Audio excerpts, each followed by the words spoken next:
Welcome. Welcome to Perimeter Institute here in Waterloo, Ontario, Canada, and welcome to this, our public lecture series. My name is Greg Dick. I'm the Director of Educational Outreach, and it is a pleasure to welcome everyone here today, those of you here in the theater and those of you watching online. The lecture itself will last approximately 1 hour and will be followed by a question and answer session. For those of you watching online, if you follow the Facebook and Twitter feeds, if you use hashtag PI Live, Dr. Damien Pope and a team of PI researchers behind their keyboards ready to engage in conversation throughout. And also, if you want to ask a question of our special guest speaker, get that question in through PI Live as well and get it in early so it makes it all the way to my phone. And now, it's my pleasure to introduce tonight's very special guest speaker, Dr. Rob Moore. Dr. Moore is the Assistant Director of the Stanford Institute for Materials and Energy Sciences. It's a joint institute between Stanford and SLAC. Dr. Moore is also a staff scientist at SLAC National Accelerator Laboratory. He received his bachelor's degree in mechanical engineering from Tennessee Technological University in 1994, and then spent 5 years with the US Navy in a submarine. He was an officer aboard the USS Alaska.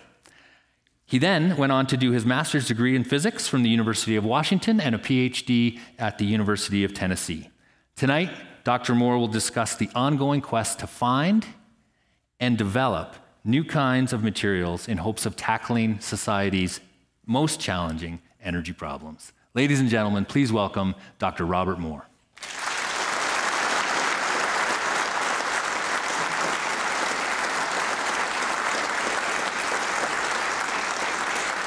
Thank you.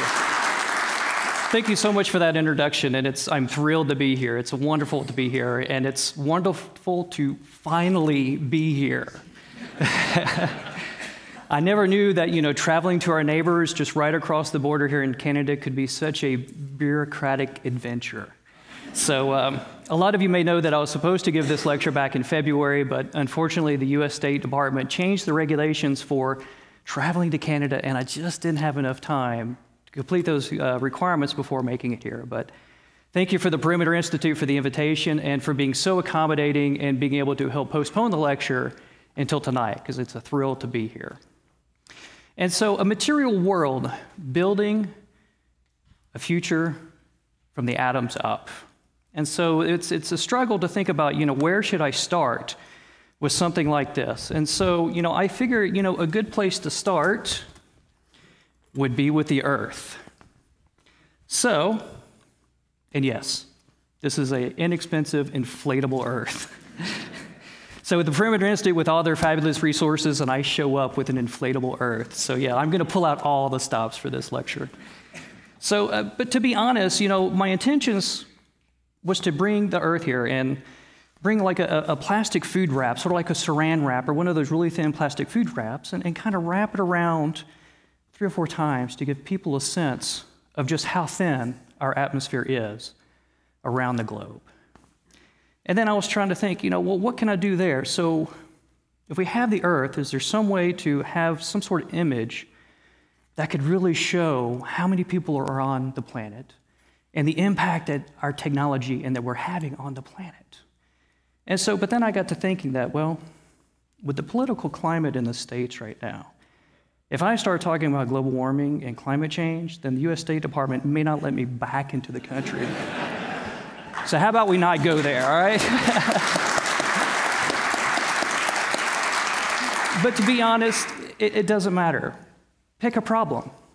You can pick almost any problem. Say you want to build more efficient batteries that have higher energy density. Maybe you want to build a fuel cell or new sources of power.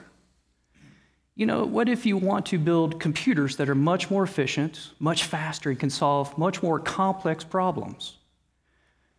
What about using the sun to generate new energy? Whether you want to use the sunlight to split water into hydrogen and oxygen so we can burn it to produce energy, or using the sun for new solar cells, or what about the energy grid? What if you want to build a more reliable and efficient energy grid?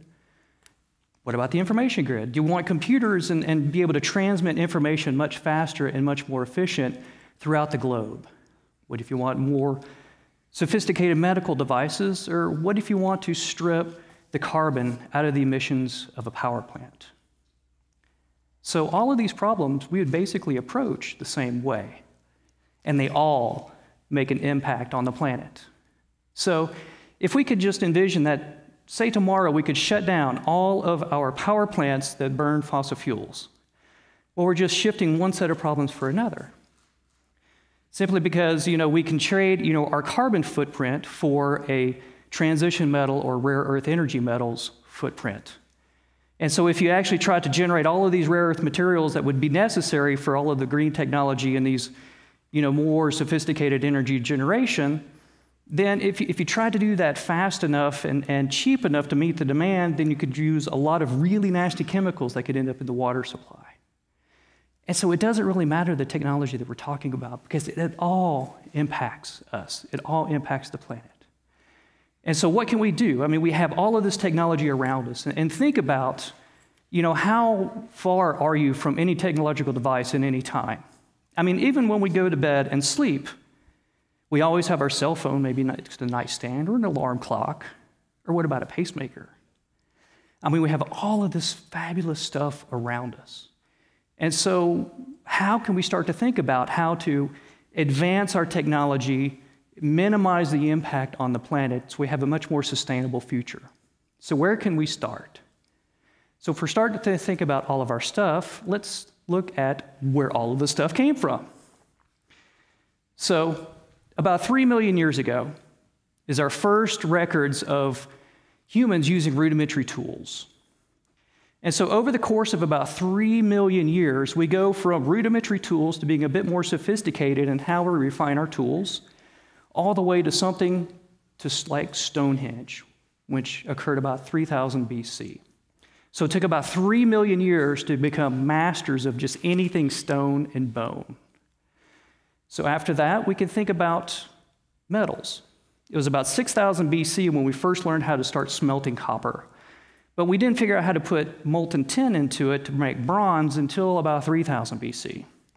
But the bronze was strong enough that it was able to really make the tools and the implements that made a transformative difference in our society, in our living on the planet. And so we can go to about 1200 BC when we start refining iron, and then we can get to the Industrial Revolution. And so we can go from the Bronze Age to the Iron Age, but it's really just trying to understand how to refine and manipulate different types of metals. And so if we want to think of some sort of benchmark, similar to Stonehenge for the Stone Age, some sort of benchmark that can really show that we have become masters of anything metal. And that would probably be with the invention of the locomotive, because this is really the birthplace of the Industrial Revolution and us to be able to transport large amounts of stuff and people from place to place. So then we move on to nothing stone, nothing metal, but what about semiconductors now? So it was in 1947 when the first sort of proof of principle point contact resistor was generated at IBM. And so over the course of about 60 years, we were able to refine this technology all the way up until the 70s and 80s, when we started to see the introduction of the internet and widespread, internet service providers. So that took about 60 years. So where are we going with this? And so now we can think about today's material cycle. And so this is probably a nice example of sort of a modern, material cycle that we see today. And so this is something where giant magnetoresistance. So giant magnetoresistance was discovered in 1988. Now this is a property of materials to where you can have a small magnetic field that has a large change in resistance of a material. And this is one of the founding concepts behind modern hard drives. This is one of the enabling technologies that allows us to shrink hard drives down to the size that we have them today. And so this took about a decade to develop the hard drives, and about another decade, we were able to shrink them down into these micro drives. Now, I love this picture here with the chick next to the micro drive because it's cute. I really like it. But unfortunately, this was about a decade ago when the chicken has already flown the coop. And I'm not talking about the chicken. Because today, we can have thumb drives that'll fit in our pocket that can store a terabyte worth of data. Now, what does that look like? What does that think about? So Does anybody recognize this? Yeah, right? These were all the rage back in the late 80s and early 90s, and this is what we used to store everything on, floppy disks. But to give you some perspective, it would take about 750,000 floppy disks to store the information on one thumb drive of today. Now, to get an idea what that is, if you stacked up all of these floppy disks on the stage, it would fill a box about 10 foot by 10 foot and 12 foot high. Now, for the rest of the world in the metric system, that'd be about 3 meters, 3 meters, and about 4 meters high. So what I think is even more remarkable is the fact that it would weigh more than about 8 Toyota Camrys. And for those with the metric system, that would be more than 8 Toyota Camrys. I just never knew all of our digital pictures and videos could weigh so much. And so you can see the progression that we've come through is there's two points I want to make here. One of them is the fact that all of these technologies and all of these transformative technologies that we've created, the life cycle for really mastering these different materials and everything are starting to shrink. And, as we go through the age, we see that it's the materials that enable all of the technologies in our civilization and all of the things that really help us, live our lives as we do today. It all generates from the materials. And so now we can kind of come up from the Stone Age to the Metals Age, Semiconductor Age, all the way up to today. And today, there are so many fabulous state-of-the-art materials out there. We have these transparent oxides. We have these, flexible electronics. We have smart building materials. We have all these exotic sensors and integrated circuits. We have a whole zoo of just fabulous materials out there. But where do we go next? What is the next great age? So the next great age, we believe, will be down at the level of atoms and electrons.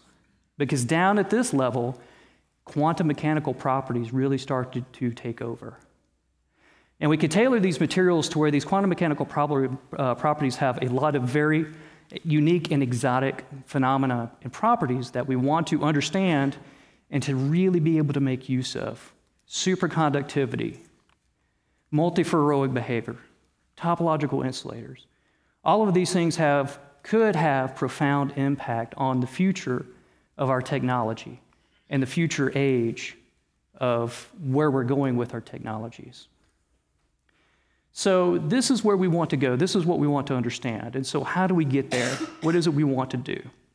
And so what I'm going to talk about today is a program to where we can actually grow materials with atomic precision, and then we can shine high energy light on it to extract the electrons out and then map out the electronic structure.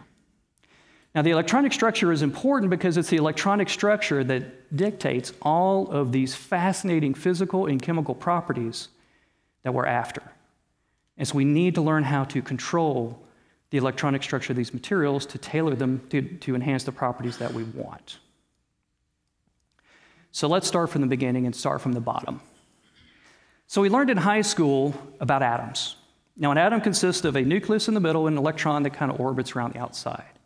So the mass of the nucleus is much, much heavier than the electron, but the charges are equal and opposite, and they're very strong attractive forces. So we get from the atom around, the electron can take on these different energy levels around the atoms. And so each of these energy levels, is higher in energy as you go further out.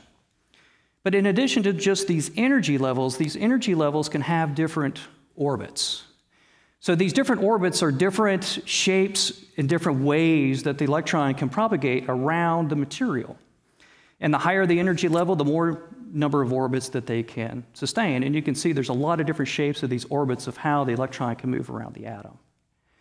Now, a more modern way of thinking about the electron, instead of the classical, planetary model, where you envision the electron orbiting around, the nucleus, a more modern way to think about it is think about the nucleus with just a cloud of charge around it.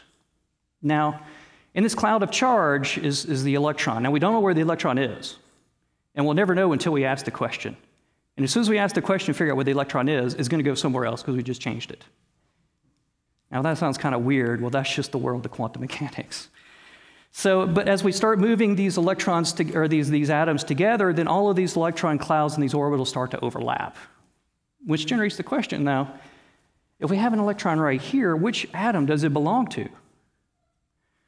What about here? The thing is, the electron doesn't really know, and so it can just move throughout the material however it wishes. But now, we're talking about orbitals, so what if we have a different shape of orbital?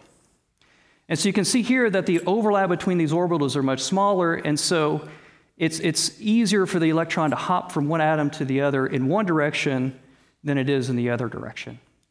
And so the orbitals and the arrangement of the atoms is important to determine how the electrons move through the material.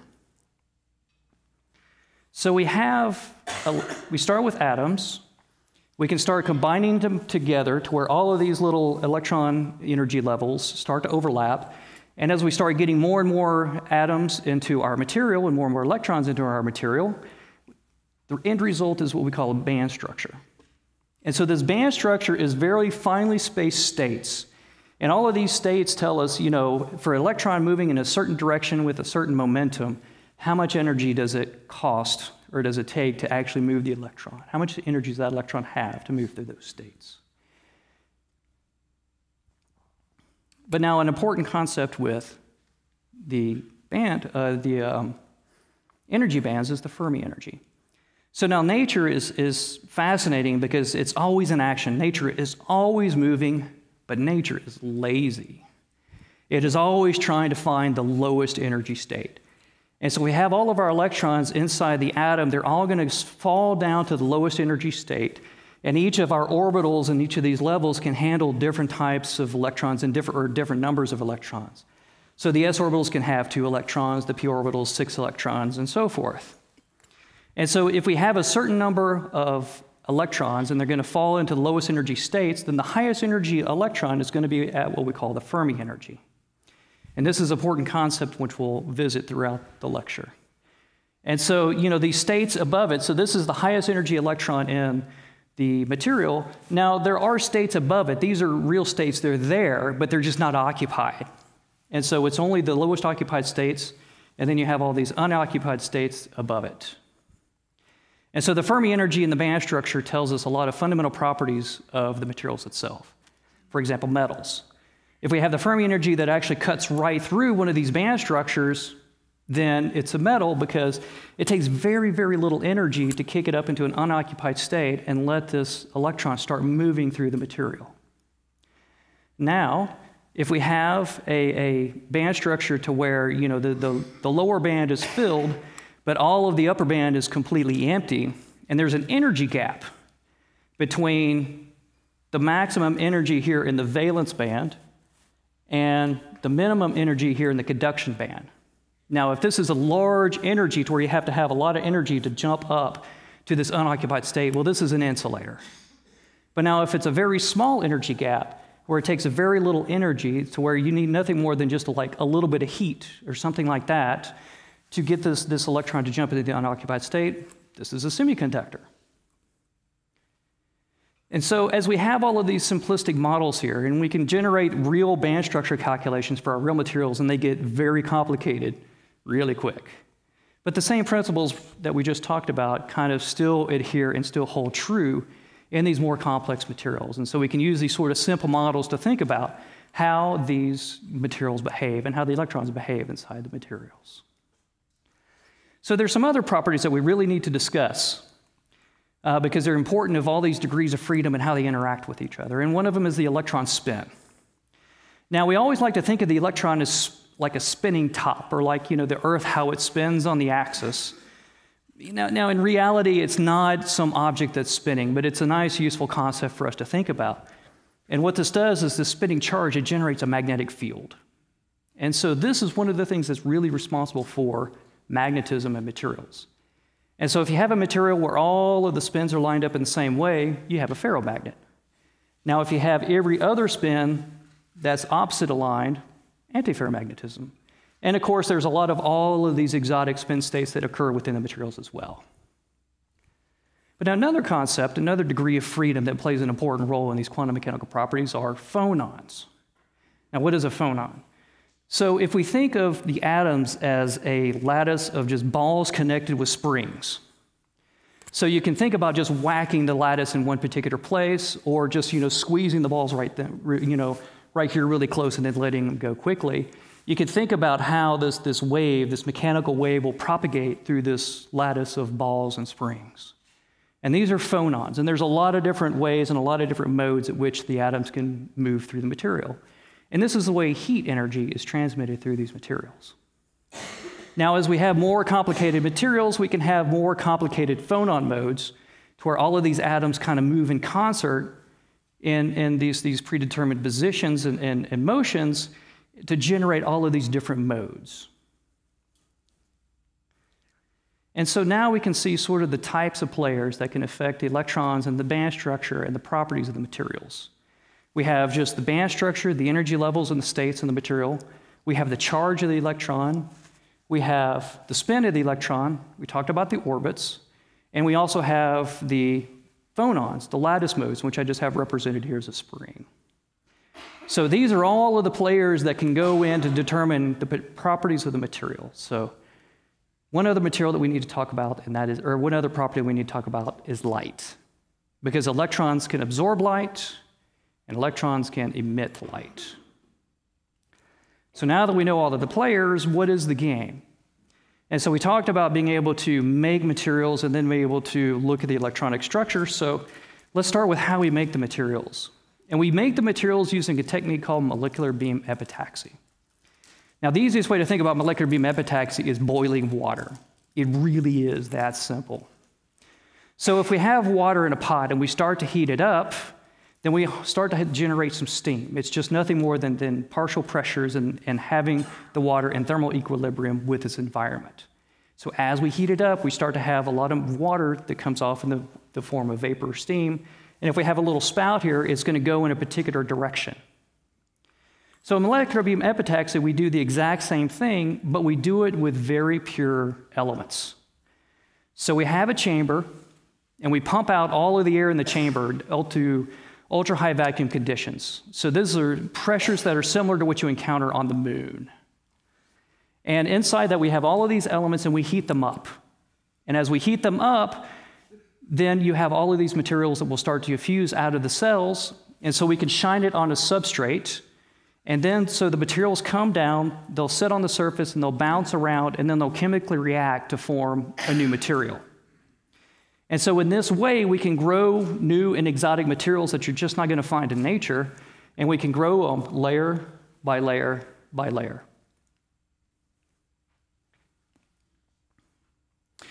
So in our system, what we can do, and so we can sort of see our infrastructure here. Now, the fabulous thing about this technique, there's a couple of them. One of them is this is something that was really established in the development of semiconductors. This is well-established, scalable technologies here.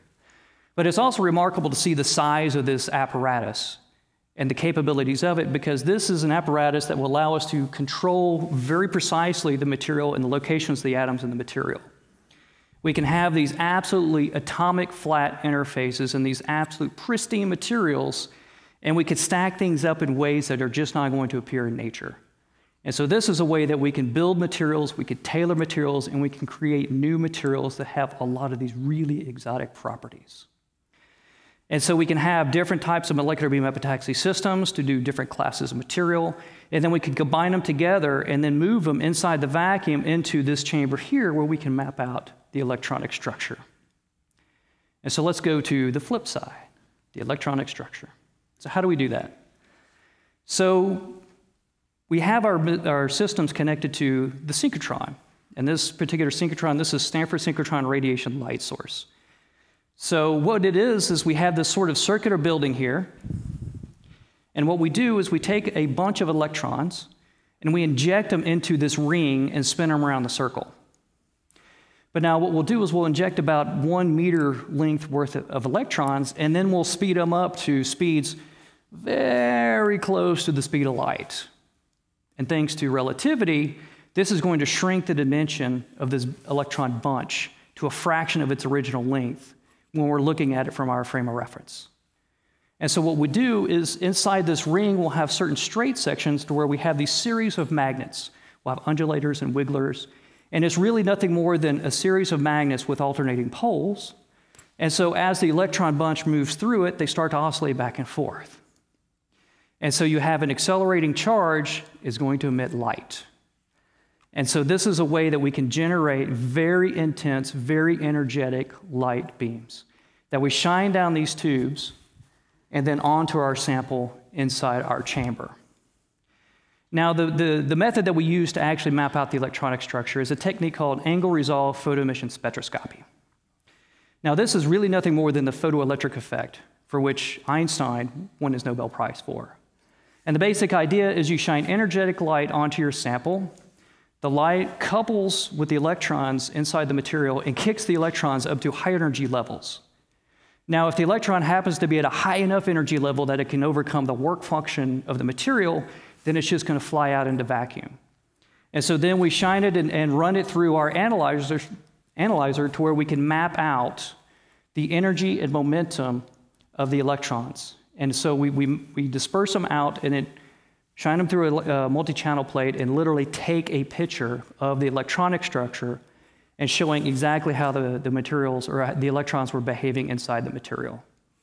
Now, our CCD image gives us one axis of energy and one axis of momentum, but all we have to do is just sort of change the angle of our sample, and we can generate a multidimensional map of the electronic structure, which is very reminiscent of our band structures that we were talking about before.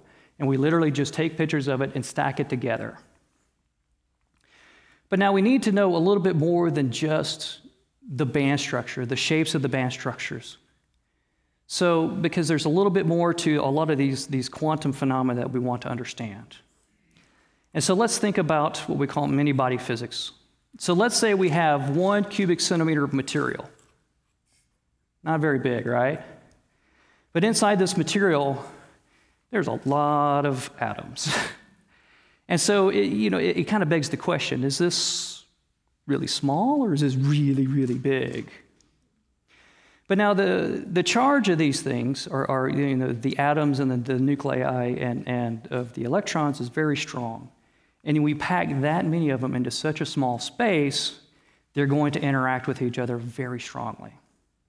And so out of these really tightly packed, highly energetic, highly attractive and repulsive of electrons, you'll start to get a lot of these collective modes that start to appear. And these collective modes is just all of these electrons behaving in a uniform pattern that each individual electron is just not going to behave in its way. And it's all of this, out of this collective mode that we have, all of these exotic emergent phenomena appear. And this is the quantum mechanics in action. This is what we're after, these emergent phenomena. These are the superconductivity, multiferroic behavior, and there's a whole zoo of exotic phenomena that if we can learn how to tailor them and control them, would have transformative implications on our technology and our society. And so this is what we're after. Now, in addition to the band structure, one of the neat things about RPES is a lot of these interactions and understanding how all of these things coupled together will have very unique fingerprints in our RPES spectrum. So we can have band gaps, we can have folded bands, we can have kinks in our bands, we can have replica bands. And all of these are signatures that show how all of these different degrees of freedom interact with each other to generate the band structures that we see and are responsible for the exotic emergent phenomena that we're after. And so this is the technique of what we do and how we do it. And so we have our system here to where we can grow all of these different materials and we can move them inside the vacuum in order to understand the electronic structure of the materials. And so this is sort of the technique that we're at. And so this is one that we're showing at SLAC. We have a sister program at Berkeley, which I'll show some of their work as well. And it's the same concept, and it's a very close collaboration. So let's start looking at some of the things that we're learning. Remember this? Should I pass out a quiz? So the band structure. So here we have a band structure to where the lower energy states are all filled, the upper energy states are not occupied, and then we have a gap right here. But now, this energy gap, there's different ways that we can have an energy gap. One of them is what we call a direct band gap, to where the maximum of the valence band is right below the minimum of the conduction band. This is what we call a direct band gap. But now we can't have a situation to where the maximum here and the minimum there are offset.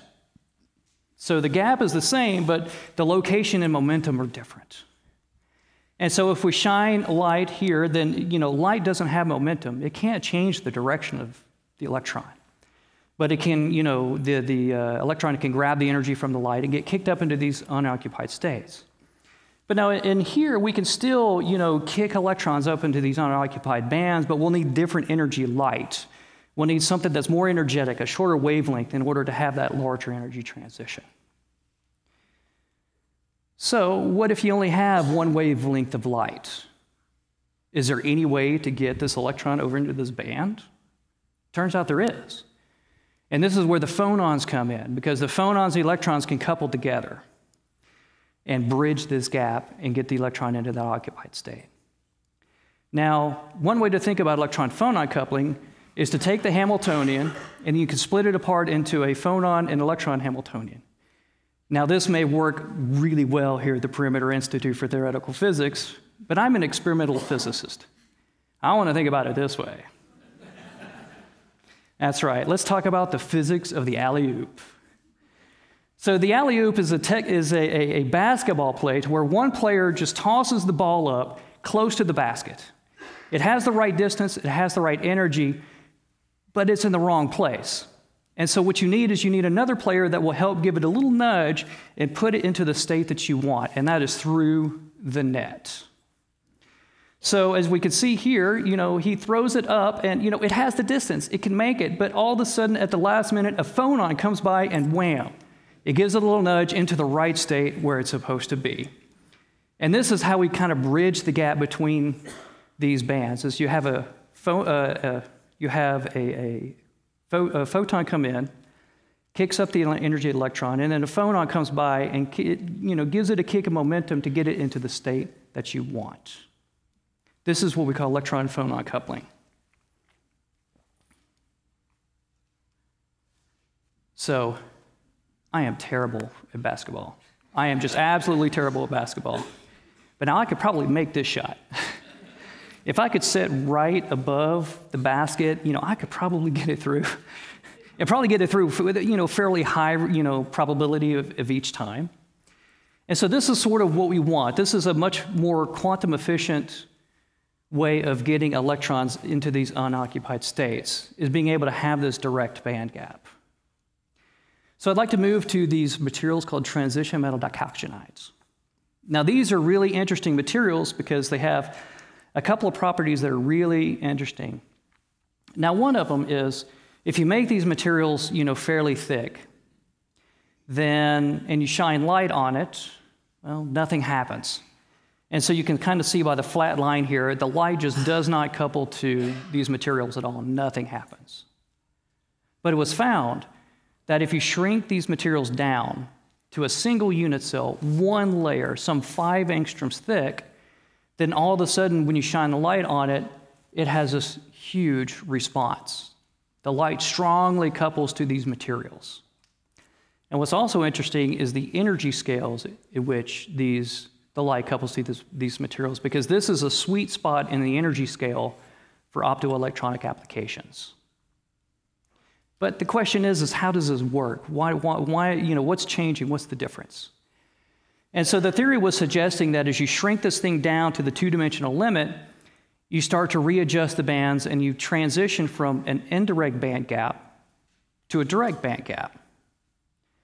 And so we wanted to investigate this, and so we can grow these materials in our chamber and then look at it in our ARPAs. And so if we have sort of 8 layers of this material, and we look at it in ARPAs, and we can, sure enough, we can see where the valence band maximum is. We can map out the band structure. But now one of the tricks that we can use in ARPAs is we can actually sprinkle some alkali metal on it, and the electrons will be donated into the materials. And so we essentially just add more electrons to the materials to start filling up and pushing the Fermi level up to higher energies. Or in our ARPAS spectrum, what this looks like is all of the band structure shifts down as we start filling up electrons. And so we can fill them up into the point to where we can actually see the minimum of the conduction band. And sure enough, for these 8-layer materials, you can kind of see that these are not lined up. This is an indirect band gap. But now what's interesting is we can do the same exercise if we just grow one single unit cell, one single layer of these materials. Then we can see something remarkable happen, because here is the 8-layer material begin, but for the single unit cell material, you can see there's a rearranging of the bands, and now the maximum of the valence band is directly below the conduction band. And so now when we shine our light on it, we have this direct band gap, and so it's just the light alone is enough to get these into the unoccupied states. But now what's even more interesting is the fact that you can see that this band right here splits. And so this is a spin splitting. And so what this is all of the band, or all of the electrons in this upper band are all spin polarized in one direction, while in this other band down here, they're all in the opposite direction. And this is a sizable splitting on the order of about 100 millivolts. It's a large enough scale that we could couple to each one that we want. And so this is a fabulous, platform for us to study and manipulate to get these more efficient, optoelectronic applications. And so for transmitting information via light, we need fiber optics or other mechanisms. We need to be able to couple that to our to our devices. And so this is a very efficient, because it's quantum mechanically efficient, in order for us to couple the light to the electronics and to transmit the information and really make these fabulous devices with the utmost of efficiency as defined by quantum mechanics. But beyond just the direct band gaps, if you grow these materials down to a single unit cell, you have inversion symmetry, which is broken. And so what this means is we have all of these different, conduction bands and valence bands. And back here, we're only showing just one place in the electronic structure, but there's several places in the electronic structure to where these things sort of line up with each other. But because they're breaking the inversion symmetry, they're not all equal. And so this kind of color-coded here between the red and the blue. And so what we can do is we can take light of different polarizations and selectively couple to different transitions, different values inside this material, inside this electronic structure. But with the spin splitting, we can take it a step further and be able to populate specific spins in specific materials using just the light and the energy of the light.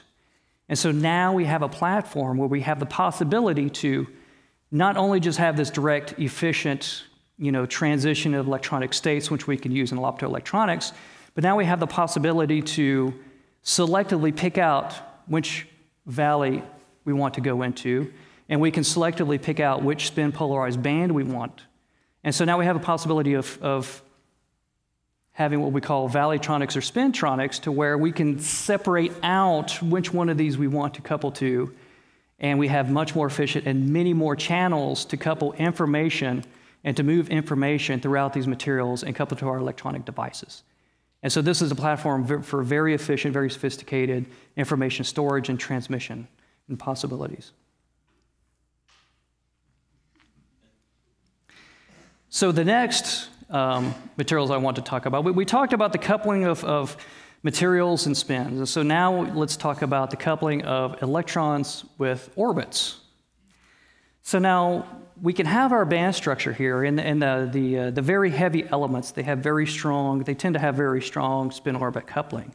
And what this can do is it can shift the bands around. You can even shift the bands around to where these overlap, but now they can, these overlap bands, you would think this would be a metal, but these overlap bands will interact with each other to generate a band gap, so it's still an insulator, but it's not a trivial insulator. So the question is if you have these two different types of materials, both of them being insulators, what happens at the middle? What happens at the interface?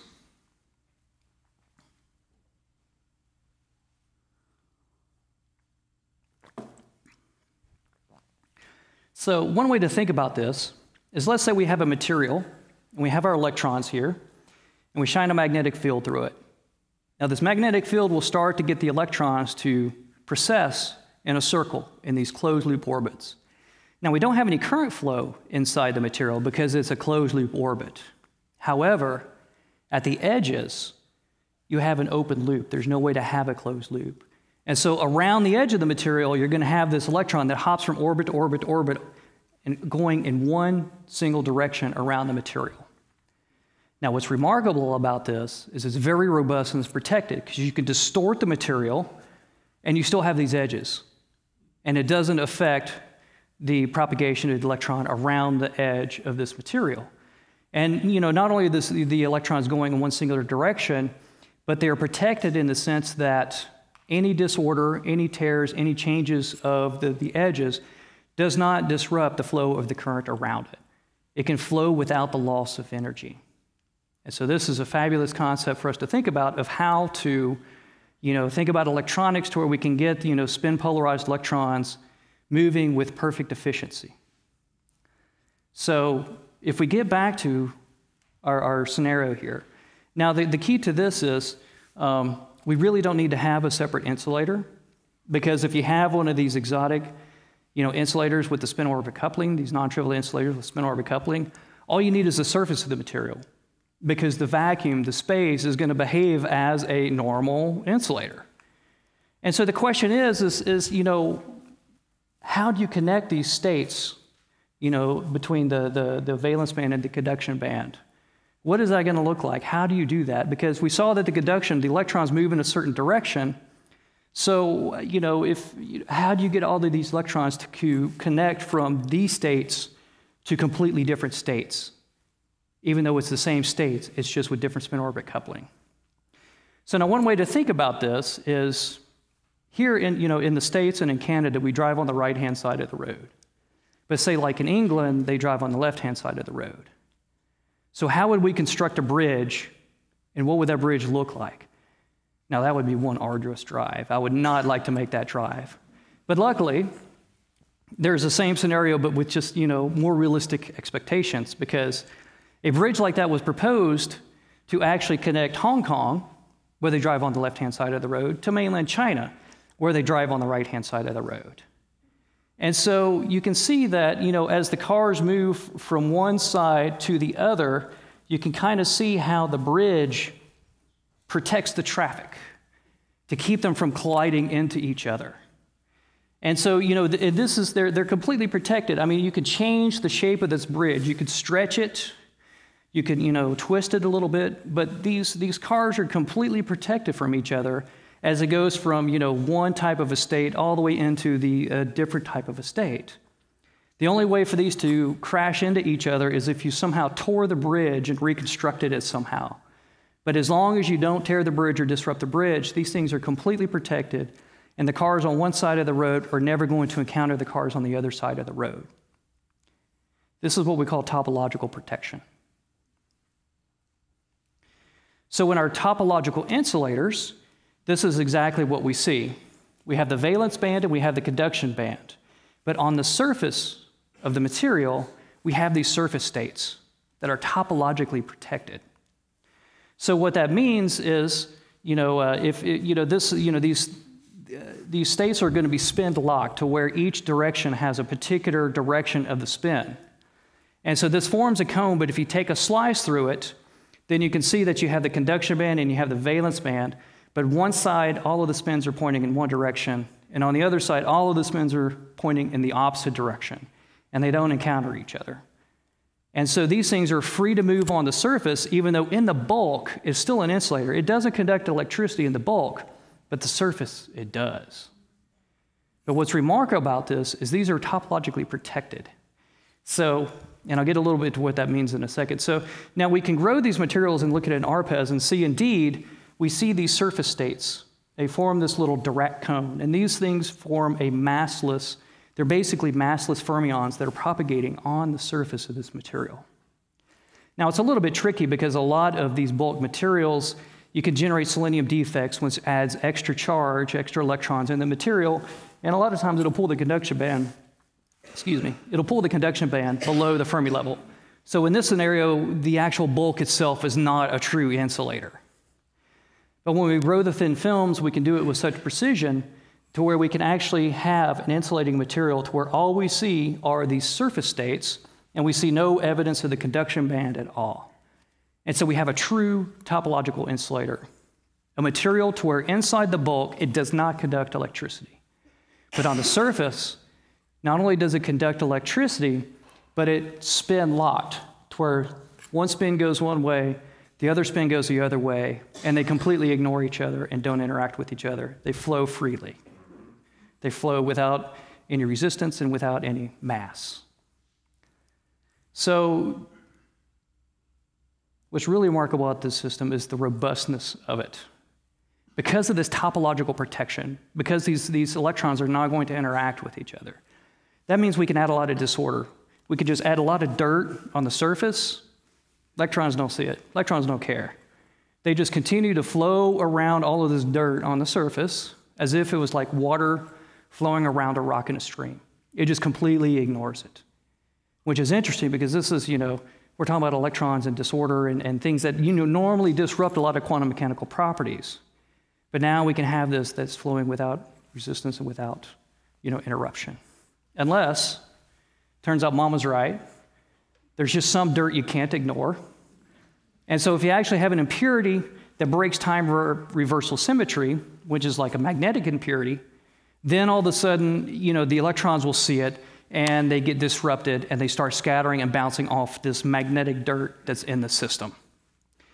And so we can have these nice Dirac cones, these nice massless fermions. We add the magnetic impurities and we generate a gap here. We open up a gap, they become massive, and now our surface states are no longer conducting. We need some extra energy to kick over this barrier that we put onto the system. But up here, it doesn't really matter how much you put on there. It just never sees it. It just doesn't care. The electrons just keep flowing freely. So this is important because now we have a surface that is perfectly conducting to where in the bulk it's not. It's an insulator. But the spin texture of it gives us an access to be able to manipulate the spins on the surface. And so this has great potential for a lot of spin type of applications like spintronics and spin valves, new type of memory devices. All of these are within, a possibility with these types of materials. But in addition to that, the topological protection, this is a hot field right now, because this is one of the avenues for us to really realize quantum computing. Because quantum computing, we have to form what we call qubits. These are entangled quantum states, but they're very sensitive. That's one of the bad things about quantum mechanics, is it's just so sensitive to any type of disorder or interaction with the environment. But now with this topological protection, we can generate these entangled states, and they're much more robust. They are harder to perturb. They are harder to destroy. And so this is an avenue for us to generate these quantum qubits and have much less error correction. And so this is a possibility for us to have a scalable system where we have much more complex and sophisticated quantum computing possibilities.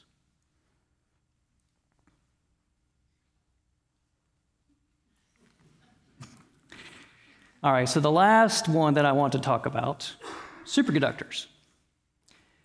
So a superconductor is a material that will conduct electricity without resistance, through the bulk, through everything.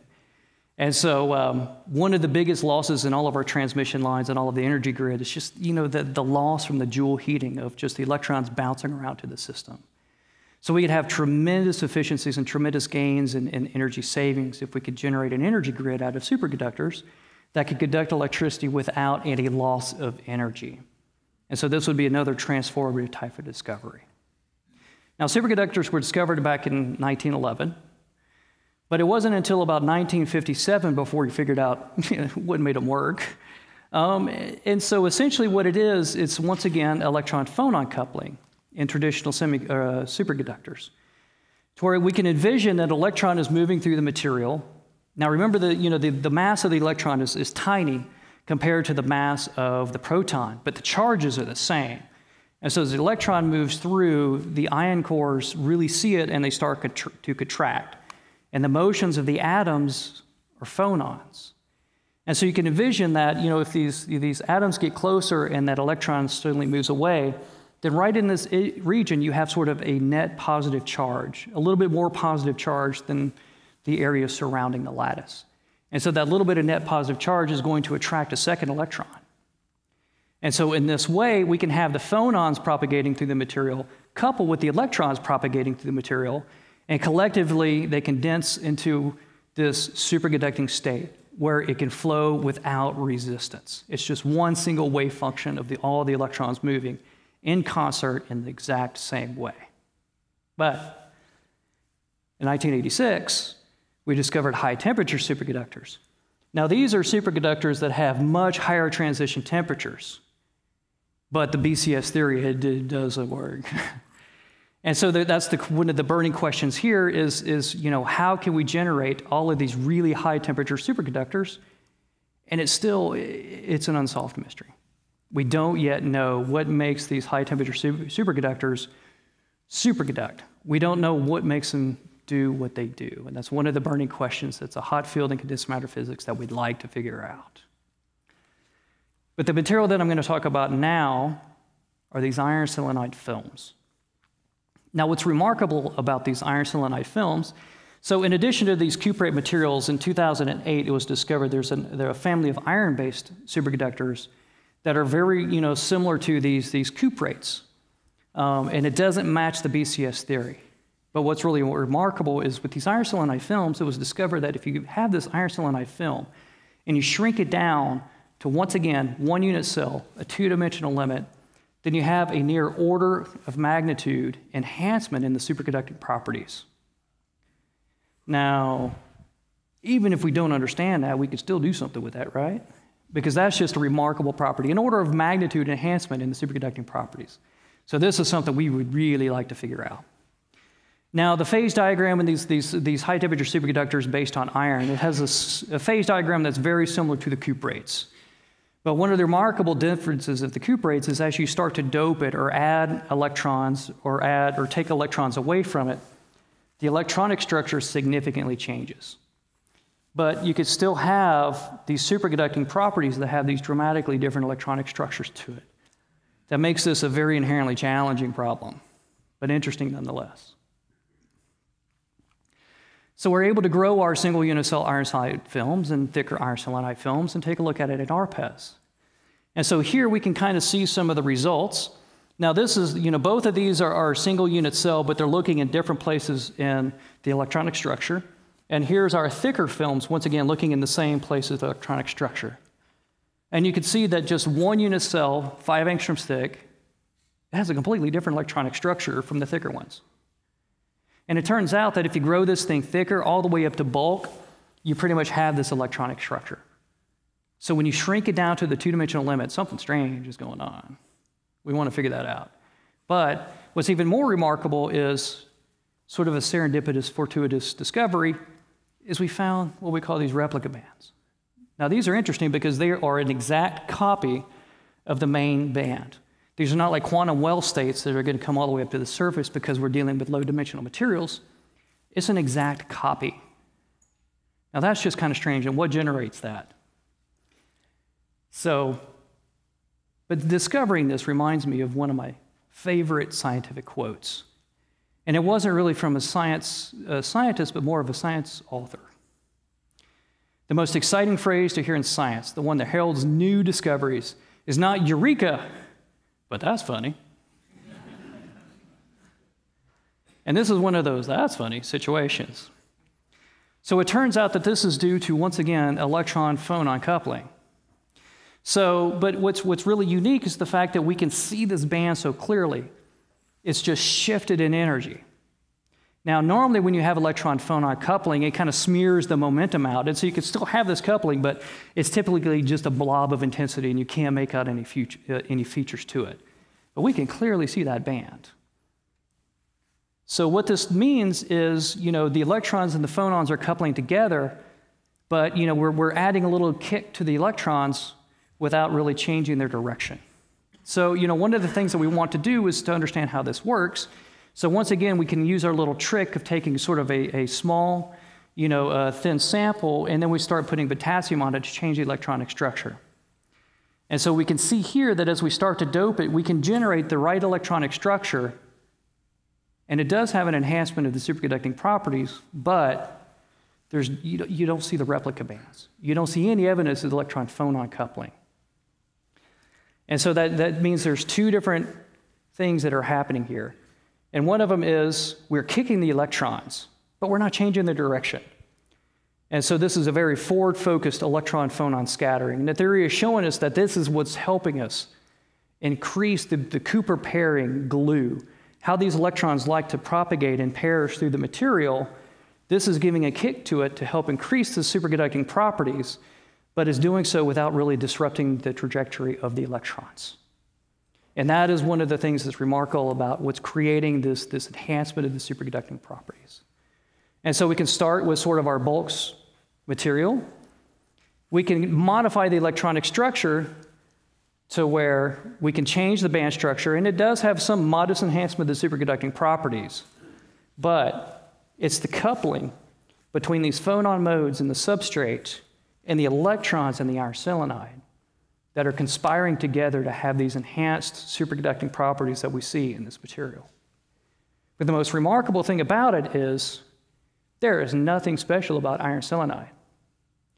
So the theory suggests that we can use this mechanism on just about any superconductor, and it should still enhance the superconducting properties. And so this is a mechanism for us to be able to enhance a lot of these cuprate and other iron nictide superconductors to have dramatic enhancement in the superconducting properties, which could once again have transformative discoveries that could affect our society and everything that we do. So, as we come to an end. So we talked about being able to have our materials and being able to grow them with atomic precision and be able to shine light on it and be able to look at the electronic structure, a single electron at a time with millivolt precision. And so by coupling this with theory, we have a very efficient feedback loop for understanding how these materials work. And so by understanding how these materials work, we can start to learn how to design the materials to enhance all of these properties that we're really wanting to capture. All of these quantum mechanical emergent phenomena. This is sort of a pathway for us to realize the new quantum age of materials. And so, I believe we're actually at the dawn of the quantum age of materials. Our growth methods and our control in the growth of materials is sophisticated enough. The tools that we have to actually measure them and understand them are sophisticated enough. And the theory is there. So we're in a position now to where the roots for quantum computing are there. They're formed, and they're starting to coalesce together. We're to the point now to where we can actually take our theory and ask the machine what to build. We're to the point now to where our theory is sophisticated enough that we can use machine learning and artificial intelligence, to where we can describe to the computer the types of features we want to the electronic structure and have the machine tell us, all right, well, let's start looking at certain types of materials, and we can get some insights of where to grow from that. And so this is sort of the new dawn of the age of the quantum age, but we need to be kind of realistic because we are here. We are here right now. And so we have, some time to go before we can start realizing all of the potential for these things. But now, just, when at IBM in 1947, when they first created this point contact transistor, I seriously doubt they would ever envision something as sophisticated as Facebook and Twitter would come out of that type of a discovery. And so even in the quantum age, it's very hard to predict what's going to happen. But nonetheless, we can still think about what are the problems that we want to solve. What are the directions that we want to go? And so with that, I would like to leave it up to you, because this is something where everything I showed you today, it's all publicly funded science. This is your science. So we work for the good of the society to help solve the problems that you want to solve. And so there's a couple of questions here, and one of them is, what are the problems that you want to solve? And the ball is in your court. So who wants to play with the earth? Any takers? You want it? There you go. All right. And so with that, I would like to thank you, and I'd be happy to answer any questions.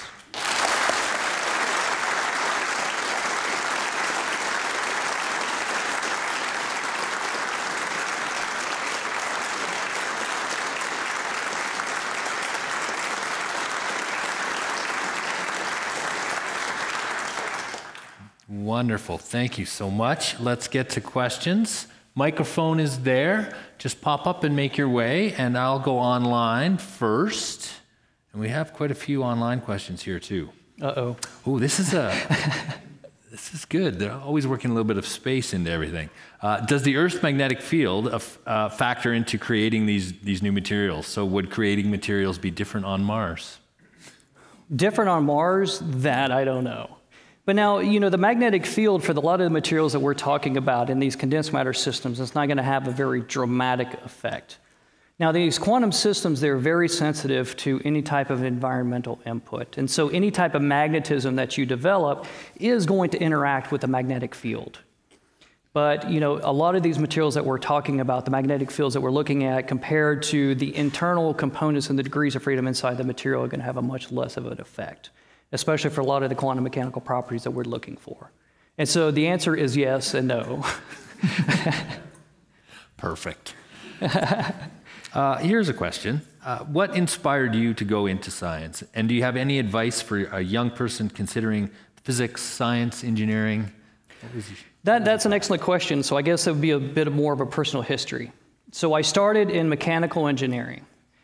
And, my dad was an educator and my mother was a housewife. And so when I started in mechanical engineering, I knew nothing about engineering. I just knew that I liked to work on cars because my dad was really into classic cars and he and I had a lot of fun restoring them. And so that's what sort of motivated me to do that. But as I started learning more about engineering, and I was actually a co-op student, so my sophomore year I went out and was a student engineer out in industry. But out in industry, I found out that a lot of the roles that I would be playing was just sort of middle management. But I really wanted to learn how things work. I just have this insatiable curiosity of how things work. And so as I got back out of the co-op, I wanted something that was different. It's just, just going out to industry as an engineer just really didn't cut it for me. So I decided to join the Navy. That's about as different adventures as you can get, right? But it was really at the end of my undergraduate career that I really discovered that physics is what appealed to me. I have this just insatiable appetite. I just love to learn how things work. And the deeper you dig into physics and science, the more fascinating it becomes, the more strange and wonderful it becomes. And so that's what really just, really made me interested in just going into physics, just because I like to learn how things work. I just like to understand it, and if I have to work 30 years before retiring, I might as well do something that I enjoy, right? And so that's what kind of got me into the direction of physics, but that's also why I had sort of a meandering path until I got there. Very good. Thank you. I see a dark shadow. Perfect. So you mentioned about having atomic precision for thin film deposition, right? Yes. So I'm just wondering how's the advancement for specifically patterning and lithography, especially since the microelectronics industry is still relying on photolithography, which is what we've been using ever since the start of basically integrated circuits, right? Right. No, that's a great question. And so it's still to the point where a lot of our technology today is when we can pattern devices smaller and smaller, photolithography and a lot of the traditional techniques to pattern these materials are still there and still relevant. So maybe a follow-up is maybe what do you think about technology like molecular self-assembly or any, I don't know, anything new in that, maybe from the bottom-up approach in terms of fabrication? No, it's an excellent question. And from the standpoint, I would sort of argue that we are sort of a bottom-up approach, because this is something that we are growing atoms or growing materials atom by atom, layer by layer. Now, admittedly, what we grow are these really large-scale flat materials, which then you can envision patterning and everything. And so, but in addition to that, what we're learning is we can actually find a lot of these materials that will sort of self-assemble on the surfaces. And this is really relevant when you start coupling a lot of these different types of materials together. And so we've discovered this when you have these calcinide materials and you grow them on an oxide substrate. These are a situation that they just should not grow well together, but you can actually get these things to assemble into these beautiful, very pristine films. And so it's still really relevant. It's very little is known about it. But when I think of self-assembly, I think of much more complex structures than what we're talking about here. And they're still useful for metal-granitic frameworks and stuff like that. And so if you want to have better catalysts for stripping carbon out of power plants, or being able to split water, these are sort of the areas to where you can have a lot of these self-assembled structure. But it's still having such a complex structure, just actually form out of nothing. It's a very challenging problem to understand how that works and how to control it and how to tailor it. And so here we can kind of learn the fundamentals of how the atoms interact together to join and form these materials. And with that knowledge, we can start thinking about how to be able to assemble these things in much more complex structures. Okay. Thank you. So we're headed in that direction, but there's still a bit of a ways to go. Okay, thanks. Sure. Thank you. Let's have a in the theater question again. Sure. Let me ask something a little more straightforward. I think what you're really doing is, as I understand it, I used to do crystallography, in ancient times, is laying down really exotic crystal structures, and then you're dealing with them in single layers. Is that correct? That is correct. And so, I'm sorry, was that, go ahead. Oh, no, I was just going to ask, if you look at the bulk structure of some of these things, and you're laying them down layer by layer by layer by layer, okay. If you look at the bulk structure, do you find anything really interesting there? Now, this is something where if you take a bulk structure that is, a material that we can grow using a lot of, traditional bulk crystal techniques, if we grow thin films of the same material, it behaves the same way. But what's unique about this approach is the fact that we can start to interface these different bulk-like materials together. And it's at the interfaces, just like we saw in the iron selenide, you have a lot of these exotic properties that will start to appear at the interfaces. And so this is the new avenue that allows us to see how these different degrees of freedom couple together to generate all these exotic phenomena. And so this is something that's sort of, low-dimensional interface types of physics, and this is something that we just can't do in bulk. But we can lay these things down beautifully in our thin film techniques. So the material is still the same material. If you grow thin film, grow a thick of just a uniform material, it behaves just like bulk.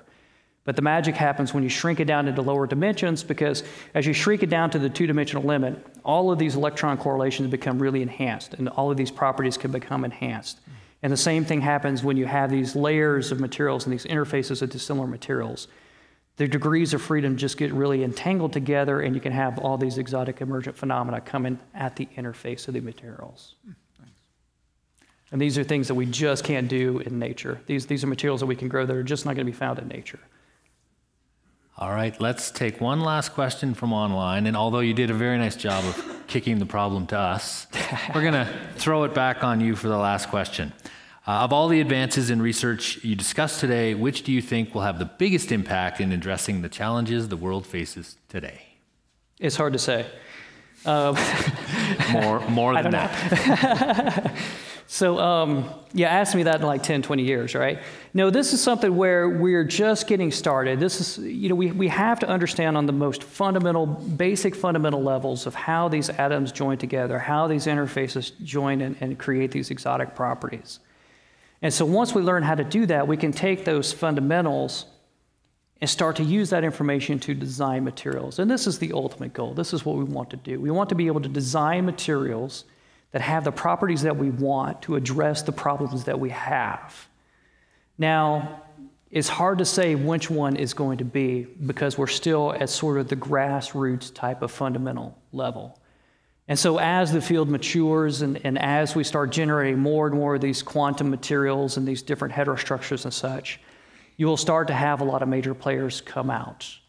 Now, one of the things like, topological insulators and topological protective properties, this is something that, is been driven by theory. Now, in the past, a lot of times, experimentalists, we always had the lead. Because no matter what the theory showed, we could always find examples that just completely violated the theory. And so we'd have to go back and rethink our theory to better understand how it works. But topological materials are different. This is something that's been driven by theory. Theory has predicted these materials and told us what to go look for. We went to look for it, and we found it. It was there exactly as they predicted. And so it's not as much what material we will be able to find, but it's really more the approach and the techniques of how we can design and build these materials. And so our theories are becoming sophisticated enough now to where theory is taking the lead, and they're being able to show us and direct us to generate these materials that will have the properties that can help address these problems. And so it's not necessarily as much of, what is the material that will solve the problems today, but it's the approach and the feedback and the coupling between experiment and theory. This is the platform and this is the direction that's going to lead to all these different exotic materials to help us solve these problems. And so it's not necessarily one material I think is going to be able to generate and solve all these problems, but just the approach and understanding of the materials and how to design them and tailor them. This is where the power is. This is where the transformative ideas that are going to lead to this quantum age. It's not going to be one single material. It's just going to be quantum mechanics in the macroscopic world. This is what we're after. Ladies and gentlemen, Dr. Robert Moore.